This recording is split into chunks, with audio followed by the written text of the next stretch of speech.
दोस्तों, पिछली किस्त में ज़ैन ने पिस्तौल तानकर मलाइका को अंगूठी उतारने का हुक्म दिया था। अब देखते हैं कि क्या मलाइका इस जुनून के आगे घुटने टेक देगी। कमरे के हब्स ज़दा अंधेरे में ज़ैन की सांसें मलाइका के चेहरे पर किसी दहकते शोले की तरह लग रही थीं। ज़ैन ने पिस्तौल की ठंडी नाली मलाइका के कांपते हुए लबों के बिल्कुल करीब की तो इसके पूरे वजूद में एक बर्फीली लहर दौड़ गई। ज़ैन भाई, खुदा के लिए इसे नीचे रखें। मलाइका ने हाथ जोड़कर इल्तिजा की, मगर ज़ैन की आंखों में वो मर्दाना हवस और जुनून था जो किसी भी हद को राख कर सकता था। इसने एक वहशियाना झटके से मलाइका को दीवार से लगा दिया। इसका चौड़ा और कसरती सीना मलाइका के नाजुक वजूद को बुरी तरह भींच रहा था। मैंने कहा, ये अंगूठी उतारो। असद का नाम तुम्हारे बदन पर एक बोझ है और मैं तुम्हारे इस पाकीज़ा बदन पर किसी और की मेहर बर्दाश्त नहीं करूंगा। मलाइका की आंखों से आंसू टूट कर ज़ैन के हाथ पर गिरे, मगर वो पत्थर का बुत बना रहा। इसने लरसते हाथों से वो अंगूठी उतारी जो अभी कुछ घंटे पहले असद ने इसकी उंगली में पहनाई थी। ज़ैन ने वो अंगूठी उसके हाथ से झपटी और बड़ी हिकारत से खिड़की से बाहर अंधेरे में फेंक दी। अब तुम आज़ाद हो मलाइका, अब तुम पर सिर्फ मेरा हक है, ज़ैन ने फातिहाना अंदाज में कहा और पिस्तौल मेज़ पर रखकर मलाइका के दोनों बाजू अपने मजबूत शिकंजे में जकड़ लिए। मलाइका को अपनी तौहीन पर रोना आ रहा था, मगर ज़ैन के जिस्म से उठती वो जानी पहचानी महक इसे एक बार फिर अपने सिहर में ले रही थी। इसके लम्स में वो आग थी जो मलाइका के अंदर के तमाम इरादों को पिघला रही थी। ज़ैन ने मलाइका को अपने हिसार में ले लिया। इसका कद-आवर और वजीहा वजूद मलाइका के थरकित सरापे पर पूरी तरह हावी था।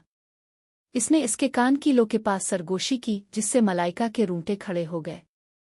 तुम्हें क्या लगा था कि मैं तुम्हें किसी और की आगोश में जाने दूंगा? तुम मेरी रगों में दौड़ते इस खून की तरह हो जिस पर सिर्फ मेरा इख्तियार है। मलाइका का सर शिकस्त खुर्दा अंदाज में ज़ैन के चौड़े कंधे पर ढलक गया। वो थक चुकी थी, अपने ज़मीर से लड़ते लड़ते और इस ममनुआ लज्जत से भागते भागते। इसे महसूस हुआ कि वो ज़ैन के इस सियाह और पुरकशिश सिहर में इतनी गहरी उतर चुकी है जहां से वापसी का मतलब अपनी मौत है। अगली सुबह नाश्ते की मेज़ पर एक पुरस्रार खामोशी छाई हुई थी। असद की नज़रें बार बार मलाइका के इस हाथ को तलाश कर रही थीं जहां मंगनी की अंगूठी होनी चाहिए थी। मलाइका, तुम्हारी अंगूठी कहाँ गई? असद के अचानक और तीखे सवाल पर दस्तरखान पर बैठे हर शख्स के हाथ रुक गए। मलाइका के हल्क में जैसे कांटे चुभने लगे। इसने चूर नज़रों से सामने बैठे ज़ैन को देखा जो निहायत बेनियाजी से चाय का कप लबों से लगाए इसे देख रहा था। ज़ैन की आंखों में वो मखसूस शरारत और तप्श थी, जैसे वो मलाइका को याद दिला रहा हो कि रात के अंधेरे में इसने क्या खोया और क्या पाया है। वो शायद रात को हाथ धोते वक्त कहीं गिर गई है, मैं ढूंढ लूंगी। मलाइका ने नज़रें झुकाकर झूठ बोला, मगर उसके लबों की थरथराहट इसके गुनाह की गवाही दे रही थी। ताई अम्मा ने तशवीश से माथे पर बिल डाले, बेटी, मंगनी की अंगूठी का ऐसे गायब होना किसी बड़े तूफान का पेशखैमा होता है। ज़ैन ने मानी खेज मुस्कुराहट के साथ असद की तरफ देखा और कहा, परेशान ना हो ताई अम्मा, जो चीज़ जिसकी मलकियत हो वो इसे हासिल कर ही लेता है, चाहे दुनिया इसे बदशगुनी ही क्यों न कहे। असद को ज़ैन के लहजे में छुपा वो जहरीला तंज अपने दिल के आर पार होता महसूस हुआ। दोपहर के वक्त जब घर वाले कैलूला कर रहे थे, मलाइका लाइब्रेरी के एक कोने में पना लिए हुए थी कि अचानक ज़ैन साए की तरह वहां पहुंच गया। इसने कमाल महारत से दरवाज़ा अंदर से लॉक कर दिया और मलाइका को अलमारी के साथ लगा दिया। कितनी सफाई से झूठ बोलती हो तुम, इसने हंसते हुए मलाइका की गर्दन पर अपना दहकता हुआ सांस छोड़ा, जिससे मलाइका की आंखें मोनित गईं। छोड़ी मुझे ज़ैन, असद को सब पता चल जाएगा, वो हमें जिंदा नहीं छोड़ेगा। ज़ैन ने इसकी ठोड़ी थामकर इसे अपनी आंखों में देखने पर मजबूर किया। मौत तो इस दिन आएगी मलाइका जब तुम किसी और के नाम का जोड़ा पहनोगी। इस दिन ने इस घर को कब्रिस्तान बना दूंगा। आप मुझसे मोहब्बत करते हैं या सिर्फ अपनी मर्दाना अना की तस्कीन चाहते हैं? मलाइका ने सिसकते हुए इसके सीने पर हाथ रखकर इसे पीछे धकेलना चाहा। ज़ैन के चेहरे पर एक अजीब सी संजीदगी और वहशत छा गई। इसने मलाइका का चेहरा अपने भारी हाथों में थाम लिया। मोहब्बत तो एक कमज़ोर लफ्ज़ है मलाइका, मैं तुम्हें अपनी रूह में कैद करना चाहता हूँ। मेरे लिए तुम वो ज़रूरत हो जिसे पाने के लिए मैं अपनी जन्नत भी दांव पर लगा सकता हूँ। इसके लहजे में वो सच्चाई और शिद्दत थी जिसने मलाइका के अंदर की तमाम बगावत को दम तोड़ने पर मजबूर कर दिया। वो जानती थी कि ज़ैन के इस जुनून का अंजाम सिर्फ तबाही है। दूसरी तरफ असद का शक अब यकीन में बदल रहा था। इसे ज़ैन और मलाइका के दरमियान होने वाली खामोश गुफ्तगू और नज़रों के तबादले ने बेचैन कर दिया था।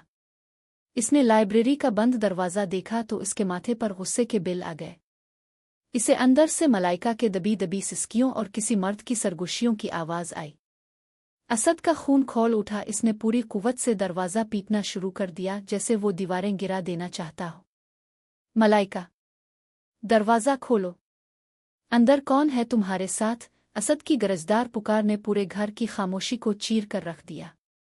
ताई अम्मा और मुलाजमीन भी बदहवास होकर वहां जमा हो गए। मलाइका के हवास जवाब दे गए। इसे अपनी इज्जत और ख़ानदान की सफ़ेद पोशी पलक झपकते में खाक में मलती महसूस हुई, मगर ज़ैन के चेहरे पर एक फातिहाना और शैतानी मुस्कुराहट रक्स कर रही थी। इसने मलाइका के बिखरे हुए बाल निहायत महब्बत से दुरुस्त किए और उसके माथे पर अपना लम्स छोड़ते हुए सरगोशी की, डरती क्यों हो? अब वक्त आ गया है कि दुनिया को पता चले कि तुम किसकी हो। मलाइका ने तड़प कर उसकी कमीज थामी। खुदा के लिए ज़ैन, ऐसा मत करे, मैं कहीं मुँह दुखाने के काबिल नहीं रहूंगी। मगर ज़ैन ने इसकी एक ना सुनी और बड़े इत्मीनान से दरवाजे की कुंडी खोल दी। जैसे ही दरवाज़ा खुला, सामने गुस्से से भरा हुआ असद और पूरा खानदान खड़ा था। असद की नज़रें मलाइका के तरबुतर चेहरे और ज़ैन के बेबाक अंदाज पर पड़ीं तो इसके पैरों तले से ज़मीन निकल गई। ये सब क्या है मलाइका? असद की आवाज़ गुस्से से कांप रही थी।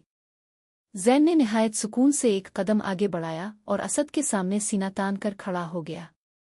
वही जो तुम देख रहे हो, मलाइका की अंगूठी मैंने फेंकी है, क्योंकि वो मेरी है और हमेशा मेरी ही रहेगी। पूरे घर में जैसे क़यामत सुगूर बरपा हो गई। क्या असद अब ज़ैन पर गोली चला देगा? क्या मलाइका इस रुसवाई को झेल पाएगी? जानने के लिए अगली किस्त का इंतज़ार करें। कमेंट्स में बताएं कि क्या ज़ैन की ये दीवानगी इश्क है या कुछ और।